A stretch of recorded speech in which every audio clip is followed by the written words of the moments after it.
رجع پښتونخوا کې ولا نن اوسترم نو پرشت عثمان نندای پارټي سېنیټر کړه یم هر یو به د خپل حیثیت مطابق ځو مور پر پاټۍ احسان نسته پاټۍ پر مړ احسان دی دا یو کارکون بم د دې پاټۍ احسان فراموشي نه کړو له بابت یې راواخې تر ما پورې دا د بابت کمال نه دی دا د پښتونخوا ملي او پارټۍ کمال دی چې بابت یې مې بد کړی هغې هر څوک ځان پوکوي دا وزیران دا مشران دا میران دا د ډسټرکټ چیرمنان دا د ټاون کمیټې چیرمنان دا هر ځای کونسلران دا زنانې دا اقلیت دا د ستاسو احسانات دي تاسو پارټۍ کامیابه کړې ده بیا دا ممبران جوړ شوي دي ممبران جوړ شوي تا په دې باندې ډېر په غلطفهمۍ کې وې افسوس دا دی چې واوره او چاینکي دا واوره دا د محمود خان اڅکزي حق سره بې ایماني وکړه بې وفایي نه وکړه ته ولاړې ډاکټر عطاګل اندازې حق ته قبول کړې ډاکټر عطاګل اندازې حق ته قبول کړې د محمود خان حق دی هلکې د پښتونخوا ملي او پارټۍ حق سره تا بې وفایي وکړه د شهیدانو د وینو سره تا بې وفایي وکړه بیا به دې هم ته په پښتونخوا پارټۍ کې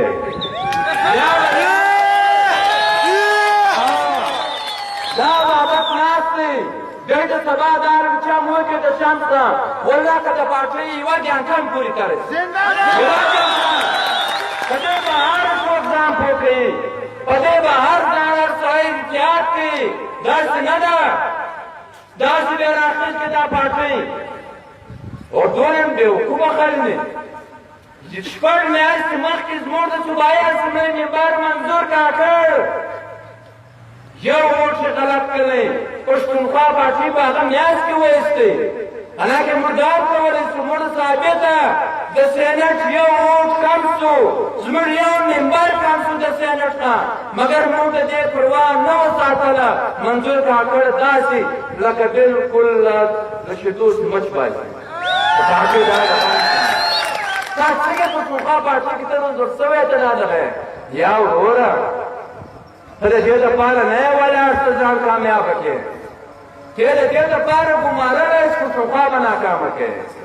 چې دا ولس دی دا پارټۍ یې چې د عثمان او د شمس رنګه په زردنو باندې که خدای کول دا پارټۍ وبلیانوي هر سړی به په دې باندې ځان پوه کوي دا اقتدار زموږ دپاره نه دی عزیز دا پښتونخوا پارټۍ دا جنډه دا زموږ د شهیدانو وینې او دا زموږ د کارکونانو قربانۍ دا زموږ نظریات او زموږ هدفونه زموږ دپاره عزیز دي